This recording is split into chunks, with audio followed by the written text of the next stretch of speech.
So with the release of Scream 5 or Scream 2022, whatever you want to call it, and a decent weekend of the box office dethroning Spider-Man No Way Home itself, it is inevitable we are going to get a Scream 6. So here I am, Ellie Moses, to provide you some theories or sort of like some ideas of what to expect or some things I would like to see in Scream 6, because I think we are going to get a less than 10-year turnaround this time. I think it's only going to be like 1 or 2 years before we get to see the next Scream film. And yes, all Scream fans should be excited. So here are my ideas and theories of what to expect and what I would like to see in Scream 6.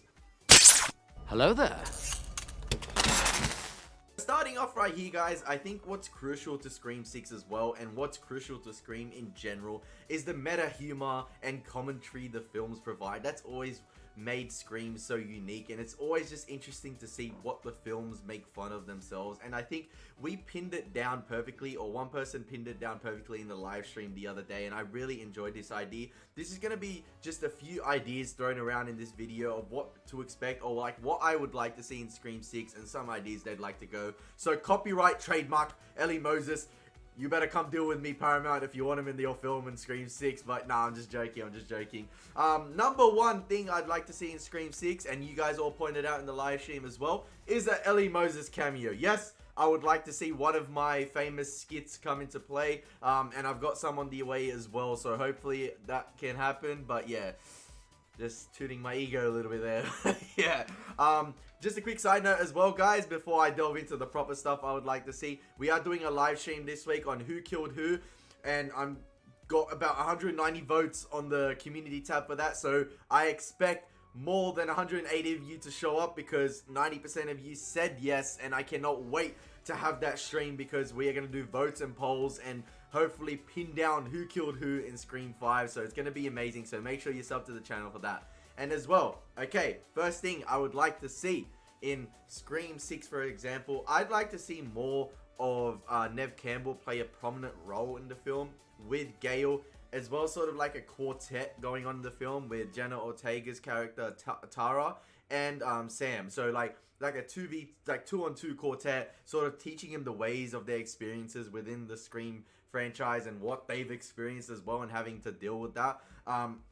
It goes in as well to what I would like to see in the opening scene, and I'd like to see an opening scene this time focused on Sydney, because we've never got Sydney actually attacked in an opening scene in a Scream film, and that's something I'd like to see as well. We could have her focused on her family outside of Woodsboro with Mark Kincaid, yes, a Patrick Dempsey cameo hopefully, and that ties into sort of like the meta humor I want to make fun of in this film as well.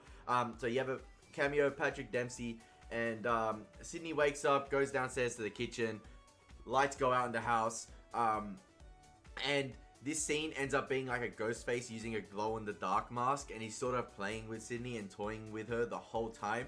And then the ultimate reveal in the first like sequence would be multiple Ghostface masks come into play, glow-in-the-dark mask, and it ends up being a cult of Ghostfaces. But this whole first sequence is a dream, because when the Ghostface unmask themselves, it's the former killers from previous films, like all of them. Matthew Lillard returning as Stu, Billy Loomis, everyone, Roman, Jill, all the dead Ghostface, they return in this opening dream sequence as an attack on Sydney, and it's sort of like a psychological attack as well as an attack playing on screen. And I think the glow-in-the-dark masks of Ghostface is a clever new addition to the franchise, and a dream sequence would be a clever play as well, something different. You don't see a character die, but Sydney does get attacked, or you can have her die but sort of play and then make her wake up. But yeah, this ties into the meta humor, and like some person pointed out in the live stream as well, we could focus on sort of like the multiversal aspect sort of thing, and how films are doing like major crossovers from other films.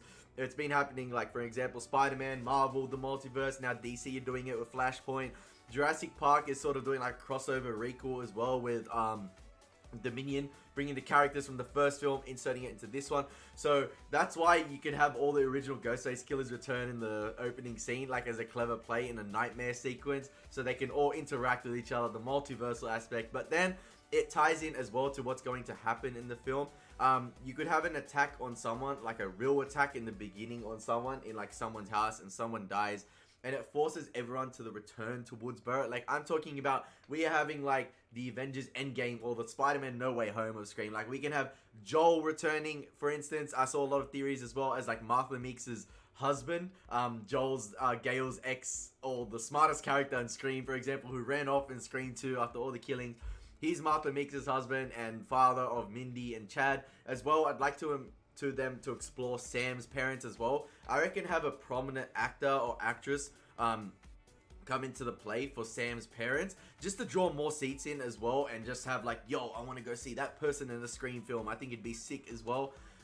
So I think they should really focus in on getting a prominent actor or actress for Sam's parents and focus on that as well. And then it ties in this film to Sam's attack on Richie.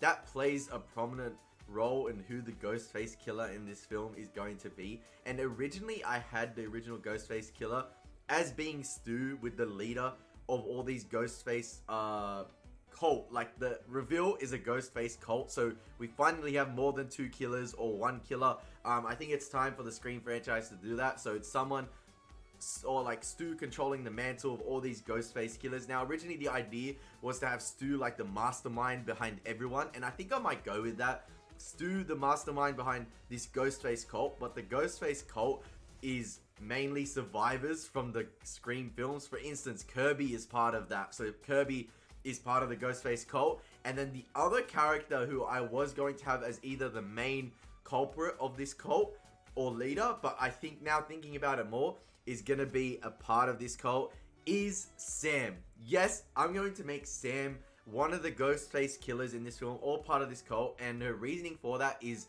as we said in the film, or not said in the film, as was said in the film, never fuck with the daughter of a serial killer.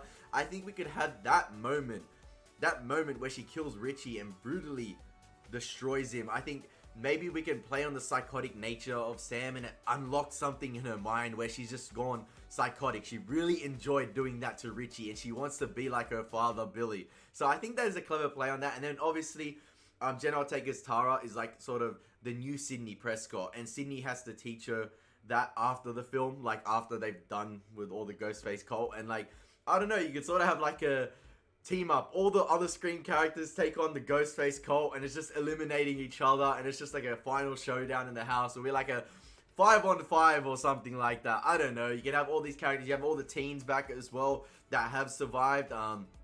Chad and Mindy are involved as well. Like, the Meeks play a more prominent role in this as well. You know, they want vengeance for their father or something like that. They don't want Ghostface to get the better of the Meeks family. Something along that line. I think that'd be clever as well for a final act of like 5 Ghostface.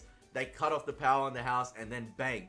Just when you thought the glow-in-the-dark thing wasn't going to play a role after the first act, it was just a dream, it comes into play in the third act, and it's sort of like a murder in the dark thing with like Sydney, Martha, Chad, Mindy, and Tara, and then Sam as well. But Sam is not revealed as the killer yet in the third act. It's the other culprits doing it because Stu's the mastermind behind it.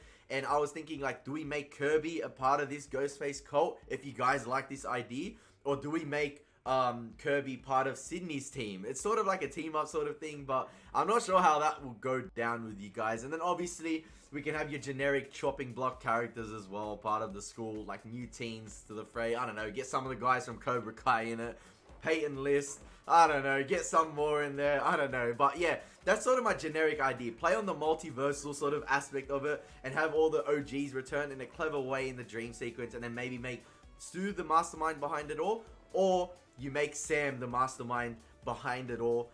In terms of like, there's a 1 to 2 year time jump. She's the mastermind behind this Ghostface cult. She's rounded up the survivors of the other Scream films, and she's targeting Sydney and her family. And then yeah, Tara's just caught up in between it, and then the ending is Sydney just sort of trying to nurture Tara through it, and then that ends up happening. And I think maybe we have to kill off Gale in this one as well, just to have like another legacy character die. But Gale does die in the final showdown finally. But yeah, then as I said before, with this whole like 5-on-5 thing, you get Sam's parents involved, make them a prominent figure in the film as well. So yeah, that's sort of my idea in generic gist of like theories and things I want to see in Scream 6 potentially, or like certain ideas I want to throw up in the air. Let me know what you guys think of my ideas as well, and where should the series go after Scream 2022, because definitely I'd like to see Nev Campbell and Courtney Cox return. Unfortunately, I do not think the teenage cast is strong enough to lead a Scream like franchise from now on by themselves. I don't want Scream to fall into like the trap of becoming like a Truth or Dare teen throwaway slasher that looks like straight to DVD, or like a Slender Man, or like a Scream MTV season 3. I don't want it to fall into the trap of that. I want maybe clever writing and the meta humor to return and stay relevant to what's happening today in the films, and as well with the Ghostface cameos and reveals from other killers. That will get Scream fans going, and then you can have more Easter eggs in the film as well, and it'd be neat to have all these characters return and tie into all the Scream films as well, similar to what this film did, but just on a grander scale. But yeah, that's been my ideas for Scream 6, guys. I haven't stopped rambling on for 10 minutes straight. Let me know what you guys think in the comment section down below about my ideas. I know it's kind of left field and stupid, but let me know if you like any and what you would add to it. But as always, guys, it's been your boy Ali Moses. Take care. God bless and peace.